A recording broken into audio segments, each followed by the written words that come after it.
Hey Authority Hackers, welcome to this week's podcast episode. Unless you've been sleeping under a rock, you know that there's been a huge core update released by Google. Lots of people are reporting drop traffic. It's not pretty in the street these days, but still we have to talk about this. We want to talk about several things that are specific to this update, like the fact that lots of sites were completely removed from featured snippets.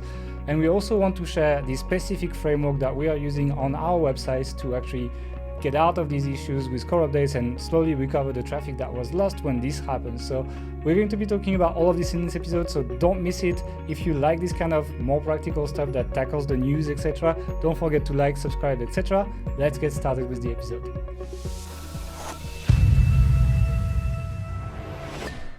Hey everyone, welcome back to the Authority Hacker podcast. So core updates, they're a little bit like COVID. We thought it was going to be done in 6 months, 3 years ago, and we still get them regularly, and we still have to deal with it 3 years later. And for that reason, we decided to, despite the fact that we have made podcast episodes about core updates, in the past, at the beginning when it started happening, we decided to make another episode on kind of like how to deal with it, how we deal with it, because we've been affected by them as well, and how to handle that stuff, because a big core update just dropped, the May core update, and we're going to be talking about this specifically as well, so that we'll tell you what we think. We'll talk about a bunch of like specifics of that update and so on, but we'll also talk about in general how to deal with them. So obviously for this episode, I have the best person to talk about this with me, and it is Mark. How are you doing, Mark?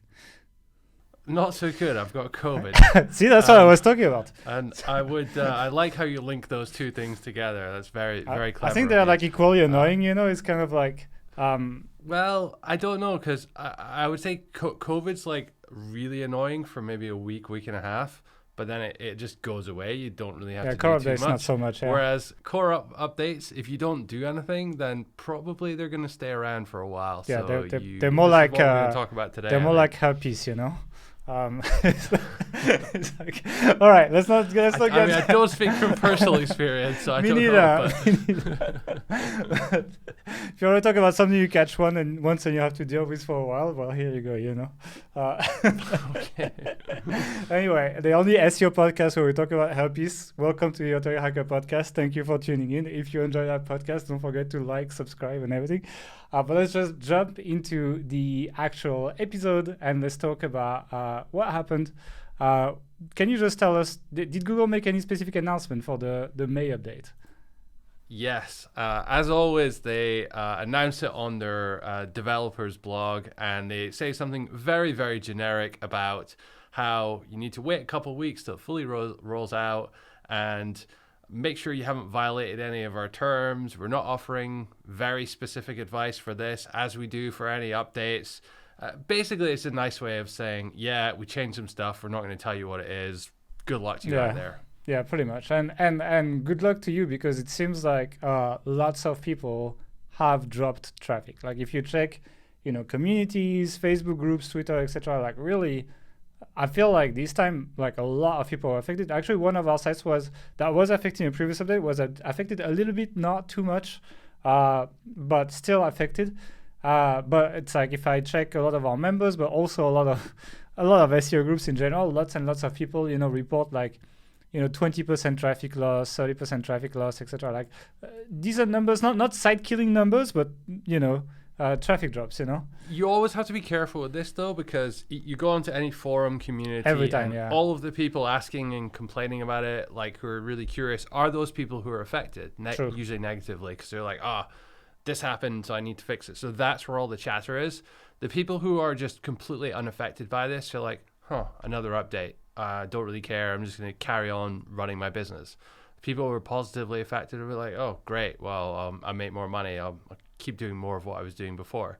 And they're not the ones chatting. So you get this kind of skewed perspective on what's really happening if you focus too much on. Yeah, I agree. But like the volume of chats is a little bit higher this time, I would say, than like I've seen, for example, in the previous one.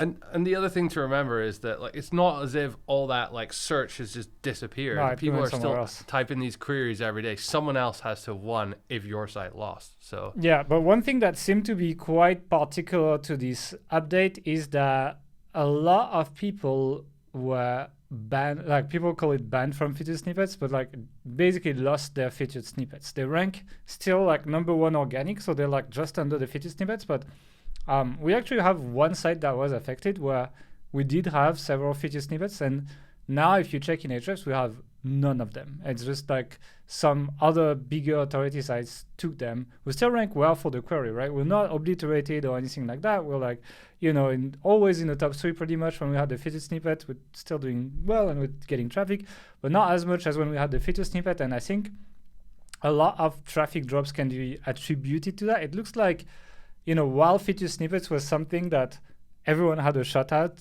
for a while, Google might be leaning towards, making this more of an exclusive club where only sites beyond a certain threshold of authority, etc., would be invited to get a featured snippet, which is kind of like disheartening in a sense because it removes your chance at #1 when you're not part of that club.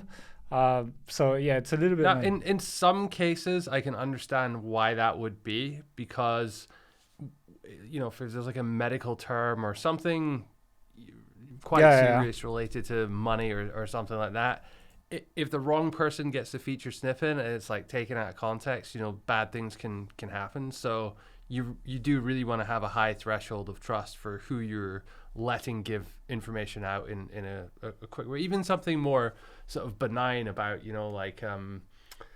how to like take care of your goldfish or something like that. It could actually injure a pet, right? So you have to be a bit careful about those things. So I understand why that may be the case, and it's quite normal. I think that you will see like lots of affiliates affected by this, as we tend to be the people gaming the system the most. Yeah, I agree. I think from a user perspective, it's better. I think the way people use Google has changed a little bit as well, in the sense that featured snippets have been more internalized now, and people expect to just find the answer on the query sometimes without clicking and so on.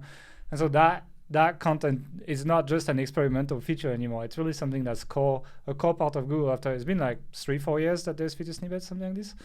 And I could understand that they are scrutinized for the information, because also what's important is that information is on google.com. So if there is false information that hurts people, I think, when they're having like congressional hearings, etc., that kind of stuff, Google, they can be put like there's more responsibility on their shoulders when it's displayed on google.com than when they just link to a third-party site, for example.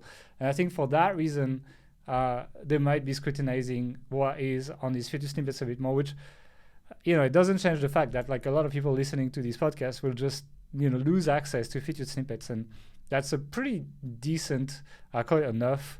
It's pretty decent enough to SEO for most people. But it looks like I've seen affiliate sites from pro members still, and several of our sites still get featured snippets. It's not like, it's really like the small sites that would be struggling with that. It kind of removes some like tactical aspect of early keyword research, where like often I would pick really easy keywords, but go get the featured snippet really quickly and optimize for it.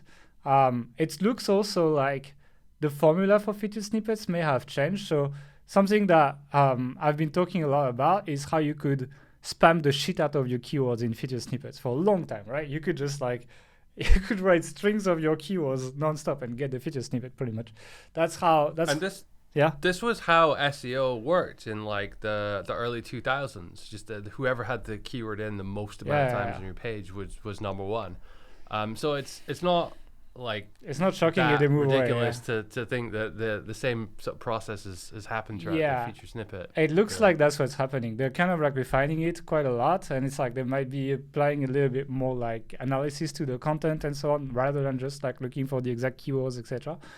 So there might be like a new way to capture featured snippets that needs to be found, but like, and I'll talk about the way we're kind of dealing with all this stuff on our sites, but there is some testing to be done on de-optimizing featured snippets baits, like what we call featured snippet baits that are made for featured snippets. I think I'm not saying anything because we're running tests now and we don't have the conclusive answers, and I really can't say anything about this. But it looks like something that deserves attention. That's all I'm gonna say for now. Another chatter about this update was people saying that it targeted AI content. I don't believe it particularly is true. We have been experimenting with AI content as well, and we have pages that were, half human, half AI written. They didn't seem to take more than pages that were fully written by humans or anything like that. So maybe it's our small sample size or something like this that doesn't show us the full picture. But it's like, I think people are quite easy to call enough to like something that's just recently been the trend whenever there's like a broad recursive traffic, For as long as I can remember being in this industry, whenever a Google update comes along, there's this kind of like search to find that one answer, that one reason or explanation for what's happened to like, I don't know, justify it to yourself somehow. And that actually used to be possible in the early days. There was often one or two things 10 plus years ago that would result in this. But now, like the core algorithm updates, there's so many different things changing every day, and then all these kind of like big things are rolled in at the same time when these updates come on. It's not possible. But if you go on YouTube, if you go on Twitter, you'll find people claiming to have the answer, but they usually have some kind of penalty recovery service or product to sell you at the same time. So you just gotta be a little bit careful about that.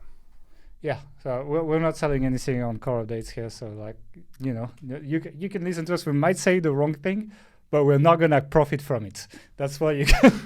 That's what you can be assured of. That's the guarantee we're making on this podcast.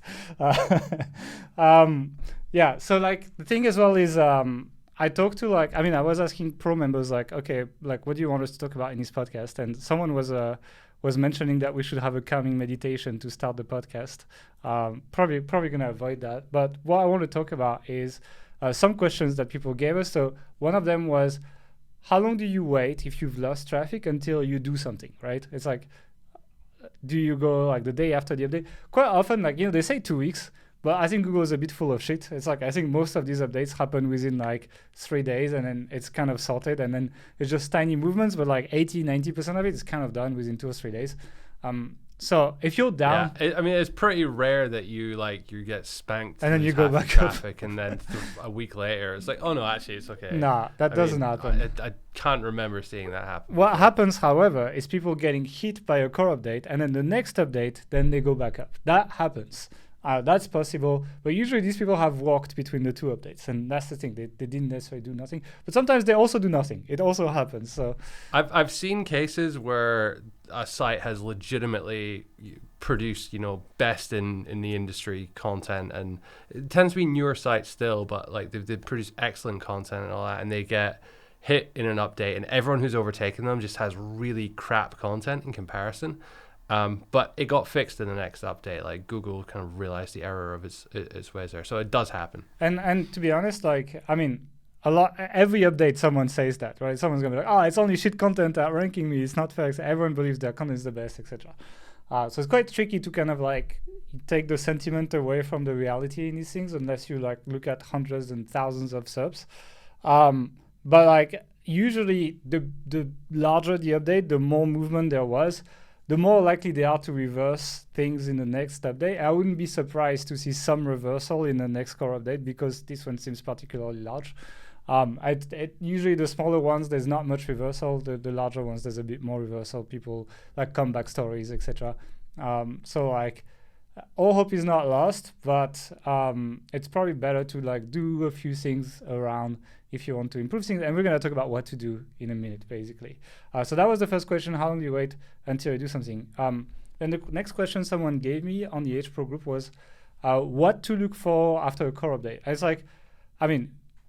on a broad level, you're looking for a large traffic loss. Usually day on day, you kind of see a 20% traffic drop or something like that. That's how you can tell that you've been hit by a core update.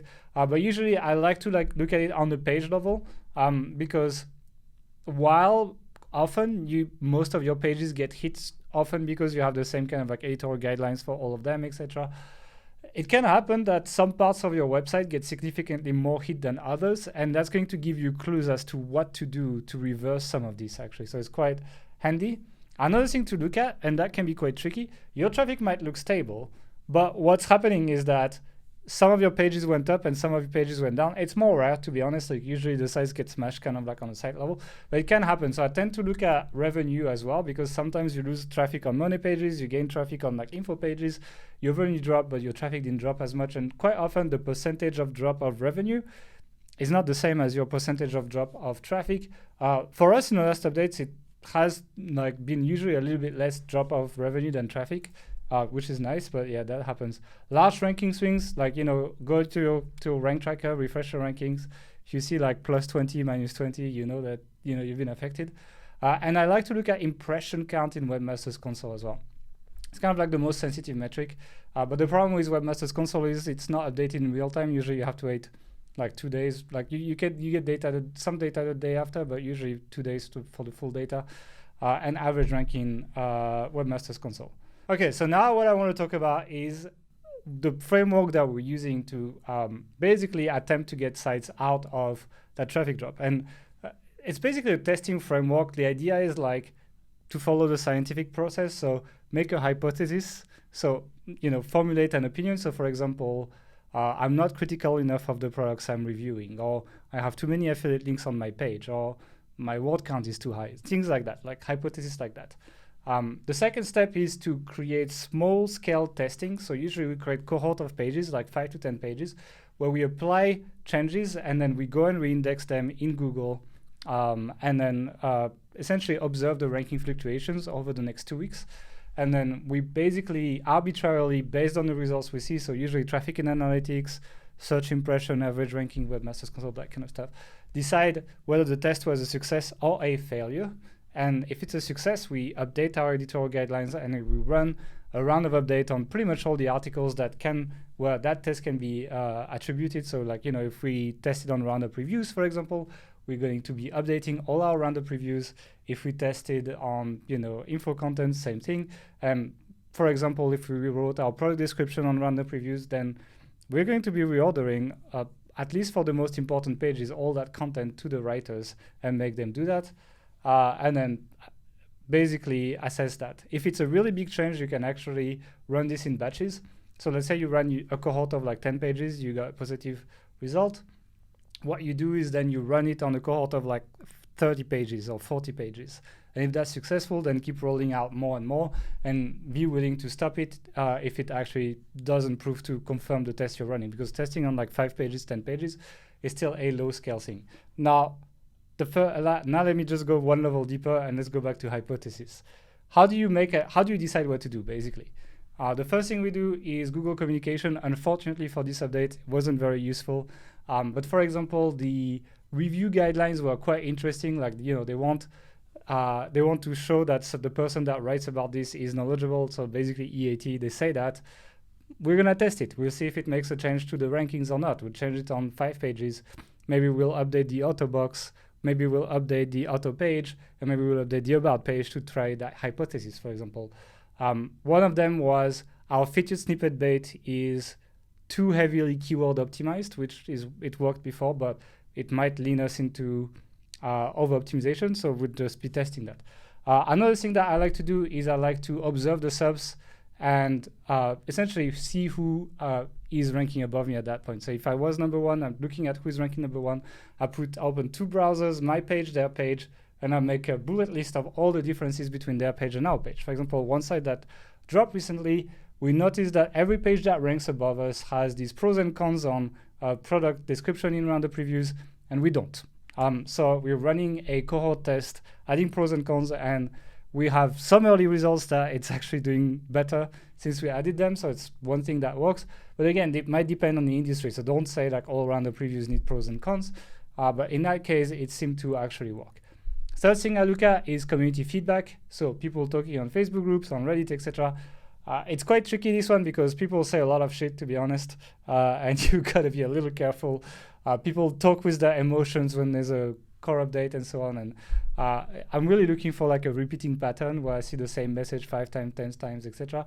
And it wasn't relayed by a notorious SEO person. So like if, historically, if we say something, or if Matt Diggity says something, or Income School says something, people will just tend to repeat these things. And it doesn't mean, it's just they're repeating the observation of one person, and to me, it doesn't count as something I should necessarily like trust 100%. Not that I don't trust these guys, they're very good. Please don't hate us in the comments. But you've got to try to get some numbers behind that and people who actually have done that.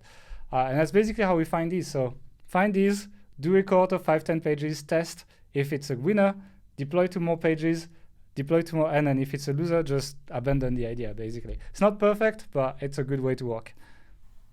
Is there a risk with some of this that just because you're doing some kind of update, like any update, that's like triggering something? That's why we wait 2 weeks. Because usually like you get a freshness boost for anytime you just like, this is one of the biggest hacks in Google, right? It's like change your publish date and you get a ranking boost. Just don't ask me why, but it just works. And so, but usually that effect is short-lived these days. So it's like you get a boost for like a week and a half, and then after that you kind of like slowly decay in rankings. And so like if you observe that, then you kind of want to wait till it stabilizes.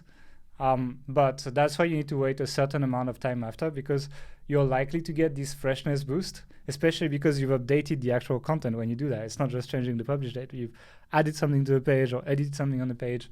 And so you need to watch that out. But that's why you need to wait till it stabilizes. And you could essentially argue that this is stuff like regardless of whether you're hit by a penalty or not, like you should really just be doing this anyway. It's right? kind of like which is the same for most of our penalty advice, you know. It's exactly like core updates are they're just not really penalizing anyone. They're just trying to rank sites in a different way. They just change the way they decide what is a good site, you know. And so this constant testing allows you to kind of get more in phase with Google. And so it's definitely something that we didn't do systematically before. Like we would do random tests, but it wasn't as well documented, as well tested, etc.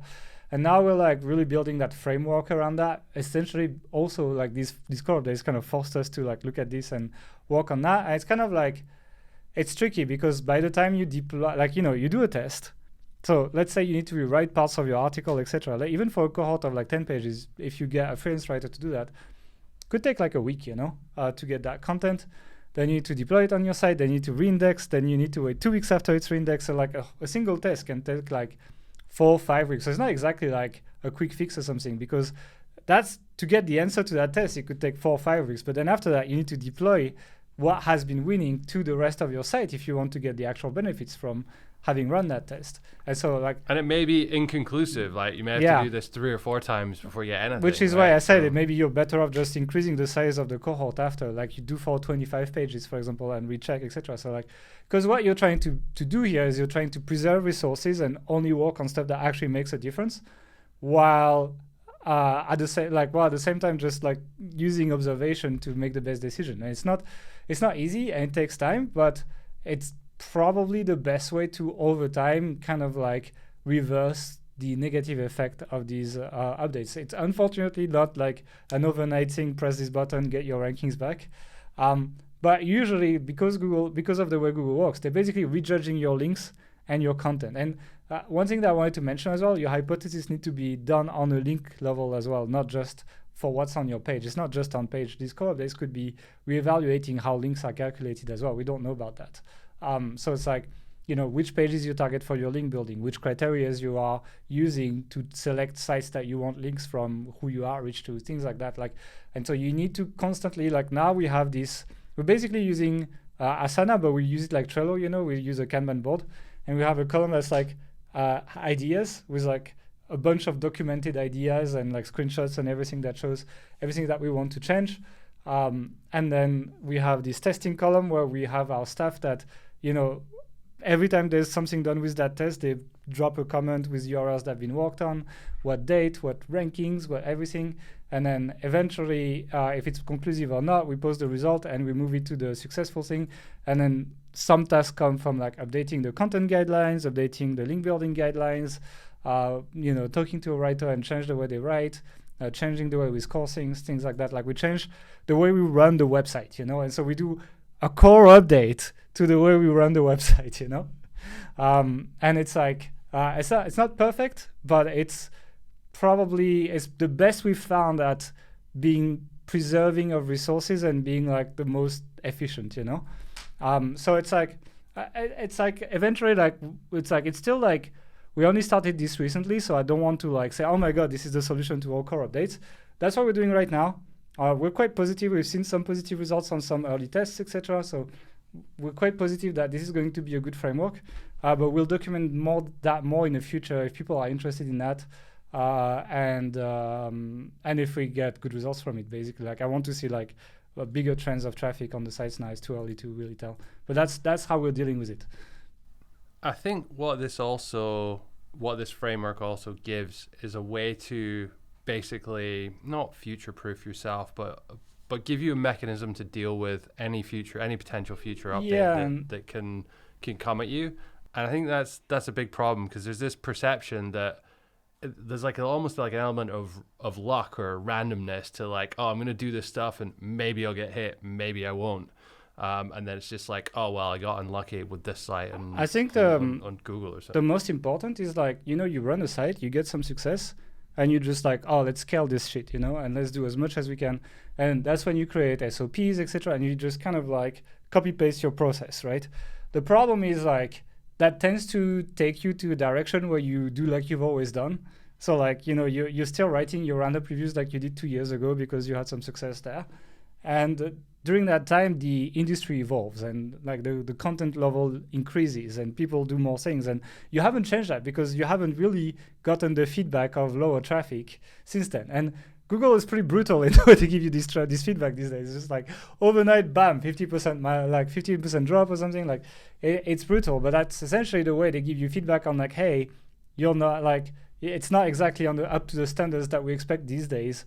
And so I think if you run that framework, even when you're not penalized, it's probably a way to avoid getting these hits and overall just keep progressing. So it's like, I'm quite excited for the way that works. It's like, honestly, we should have done it earlier. We should have structured it earlier. We did stuff like that. We did tests, we did all that, etc. But now I like how this is structured. It's flowing. We can give it to other people to do. It's like it's organized. It feels good. Yeah, that's a really important thing as well.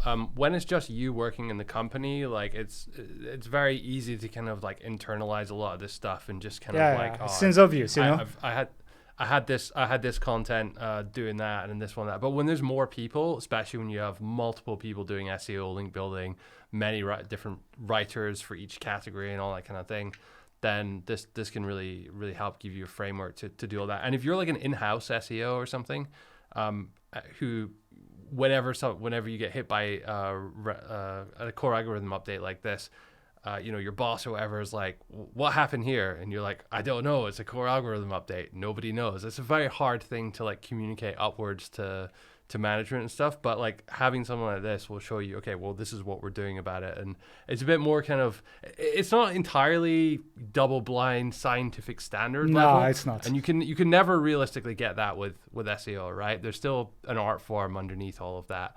But it gives you a more solid, logical approach, I think, to tackling it. Yeah, it's just like, now it's like I have this daily catch-up with people who do these things. And I'm like, okay, like what tests are we running right now? What are the results of the things we launched lately, etc. Like, well, and then all the tasks, editorial tasks, come from this, etc. Writers get the visibility on this, etc. We create, tracking cohorts in analytics, in the rank tracker, and so on. And it's very easy to see how a test is going. And so, like, it's really, I believe that's going to be a good solution for that. We just need a little bit more time to tell, but I'm pretty excited for that. And I would say as well, though, like many people think, oh, well, this is like an SEO thing, a Google thing, but like whatever industry you're in, there's always this like one big player or someone like controlling all the levers that can just change everything at a moment's notice. I know we both in our younger days used to play online games a lot, and the developers would come and make a bunch of balance changes, and everything would switch, the meta would change, you'd have to adapt. If you're a YouTuber, if you're on Patreon or Twitch, like all these companies have just absolute power over the industry. And it even extends offline as well. If you're an airline and COVID happened or whatever, just laws as well, like laws for businesses. Like they're not allowed to do something anymore. GDPR and privacy and cookies and all this kind of stuff.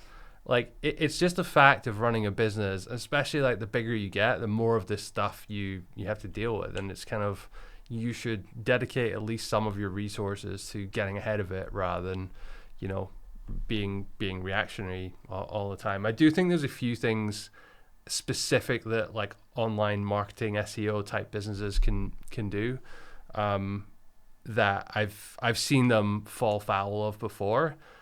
When you're trying to scale, you end up scaling all your inefficiencies, and like you said, what got you to your first 10,000 visits a month doesn't necessarily help you compete on the super competitive keywords or anything like that. So you have to be really, really careful that you're kind of evolving what you're doing as you grow and not just scaling. Yeah, I think this is what these updates are forcing us to do. It's like, I think we need to be preemptive of them. We need to plan on them happening. And honestly, I feel like the scenario that happens every time a site gets hit is they got complacent editorially. And guilty as charged for some sites that got hit as well. Oh, it's happened to us. Exactly. Sure. Like, it's like, I'm not trying to point at people and be like, you guys suck. Like, we've done that too. No, it's like, you've been comfortable for like a year and a half. You've kept doing the same stuff. Your writers are just used to get the same brief and just give you the same stuff. Maybe like start cutting corners a little bit as they give you the hundreds of articles that's on the same template or something. And in my opinion, it's kind of like the story that repeats itself. Like the people who like carefully craft their pages like a jewel and like really spend time on few pages and do it well tend to be much less affected by these. And so I think there is like this framework of constantly evolving the editorial and constantly updating the content based on that, on like successful tests, is going to be, I believe, mandatory to prevent this. I think now it's time for us to adapt as SEO people, accept it's a fact of life that these core updates happen, and that's the way Google gives you feedback, and that we can prevent them by doing a little bit like all the time to keep evolving the editorial. And it's never good enough. Like the level of content on websites is increasing so much. If you compare to 3, 4, 5 years ago, like it's like we can complain, shit content's ranking, etc. I'm telling you, it's so much better than anything that was around a couple of years ago. And it will probably be the case again in a few years where it will be even better. And so it's just like, there was a time where you could just publish and forget and just make money for life, Not anymore. Like, SEO is a different game now. It's a subscription game, Like you pay a subscription instead of paying one-off to get your traffic, but it's still very, very profitable when you do it properly. It's just a matter of adapting. And usually periods like these are the periods where you see the people who will make it long term compared to the people who will not, and so it's a matter of just taking it calmly, but also understanding that you can't keep going the same way. And so like, we're working on new ways to adapt with that. I've mentioned a little bit of this in this podcast, but I encourage people to do something similar so that you can prevent future updates affecting you that way. And if you've lost traffic, gain it back slowly. Either slowly or next update, you'll just jump back up. Like it depends how it's going to go, basically. But yeah. Anything else you want to add? Yeah. Just use the opportunity, if you have been hit, to make the improvements, which you could argue you should have been making, or maybe you should have been making anyway. So this the updates can often be just more like a kick up the ass to actually take some action on that. And to go back on the featured snippet stuff, like it's annoying. I agree, it's annoying, but it's not a completely gated thing where you need to be DR80 to get a featured snippet. Like you just need to be a decent, like you need to be a mid high authority site to get featured snippets again. It's achievable for most people. It's still reachable. It's just like your DR5 site will not get. It seems like it's going to be quite complicated to get featured snippets with it. But as you grow it and as you become a bit more aged as a website and a bit more authoritative, it's still reachable. So while it's annoying, it's not the end of the world, and you can still grow your site without them. It's a little bit harder, I agree, but it's still doable. Any final words of wisdom? I don't recommend getting COVID. I was going to say, any tip for COVID? Okay, and herpes also. Now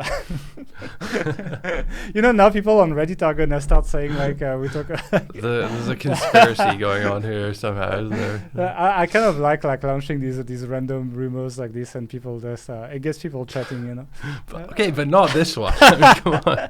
But that's the worst ones that are the funniest ones, It's like, so yeah, you never know. But anyway, thanks for listening. Subscribe, like, and drop us a comment, and we'll see you in 2 weeks for another episode that is hopefully going to be a little bit more upbeat. But good luck if you deal with core updates. It's not the end of the world. You can recover.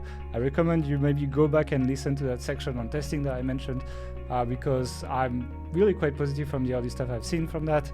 And see you in 2 weeks. Bye.